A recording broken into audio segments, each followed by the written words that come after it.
محمد شہزاد اورنگ آبادی۔ مسئلہ نمبر 992 غلط مسئلہ۔ قصائی بوقت ذبح اکثر بسم اللہ نہیں پڑھتے، اس لیے بازار کا گوشت کھانا حرام ہے۔ صحیح مسئلہ حلال ہے، کیونکہ بسم اللہ نہ پڑھنے کا یقین کیسے ہو سکتا ہے؟ شاید آہستہ پڑھی ہو۔ ہاں، اگر کسی خاص قصاب کے بارے میں کسی خاص موقع پر کسی کو بسم اللہ نہ پڑھنے کا یقین ہو جائے تو صرف وہی ذبیحہ حرام ہوگا۔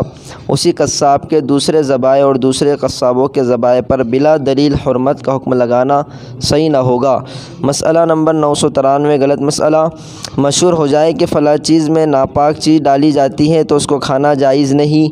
صحیح مسئلہ محض افواہ کے طور پر جو باتیں چل پڑتی ہے تو اس سے کوئی چیز حرام نہ ہوگی جب تک کہ یقینی و معتبر ذرائع سے وہ بات ثابت نہ ہو جائے یا قرائن سے غلبہ ظن حاصل نہ ہو جائے۔